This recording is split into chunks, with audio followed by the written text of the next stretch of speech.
All right, we take you out to Avila Beach to start off when looking at our webcam out there, powered by Surfline, and saw some clearing at some of the beaches today. Definitely not all of them. You can see the clouds getting ready to pour back over the hills. So we're going to see more of this cloud cover as we head into the upcoming weekend, and we're going to talk about the weather changes and whether or not we're going to see rain coming up. Be on KSBY, your photos today.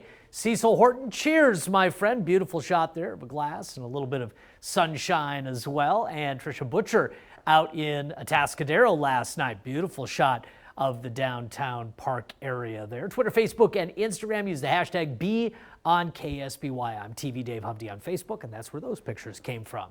Okay, this is from earlier today. You can see the penetration of the low clouds here. The upper clouds are pretty much gone, but fire smoke again from the Creek Fire in the Central Valley, and it doesn't take much to get some of that here. We're still dealing with some of that. However, I do like tomorrow to see some additional improvement.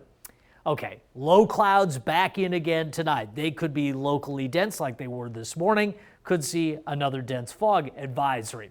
The winds really do pick up a little more tomorrow afternoon. 10-15 miles per hour might cause some better mixing out of the clouds. However, as we get into Friday morning, they're back. For the upcoming weekend, more low clouds, more breeze in the afternoon. In fact, downright windy in the afternoon, I think, on Sunday. Still hot inland, 11 degrees above average at Paso Robles at 94, but just 59 in Morro Bay today, 75 at Cal Poly, 74 San Luis Obispo, 88 in Cuyama. So garden variety outside of the interior. We have backed off the peaks by about 10 degrees in the deeper interior. And again, you can see the cooling influence at the coast. The winds are onshore, but the strength is not really there. Again, over the next few days, we'll see a little bit better flow out of the northwest. So the low cloud deck is poised to move back in. The upper level ridge is breaking. Here's a cold front.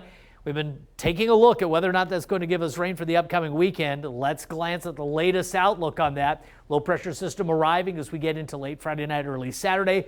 Both major models agree on the timing, and both major models agree that it's probably not much of a rainmaker. Maybe a few sprinkles, some drizzle here and there, but not much. Other than that, we're going to see the winds start picking up out of the northwest.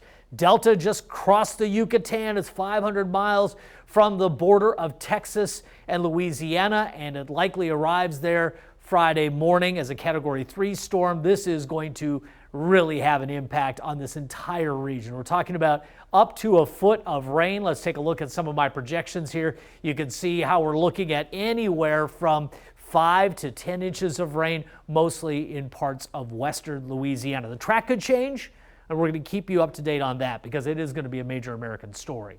Upper 60s, low 70s for most of the Central Coast. I do think the interior finally starts to see some real cool air moving in tomorrow. And by cool, I mean daytime highs right around the upper 70s and low 80s. But beaches, again, cool like today in the 50s and low 60s. Extended forecast trend is cooling into the upcoming weekend. We will see some sizable northwest winds, especially as we get into Sunday, for a transition to warmer weather again early next week.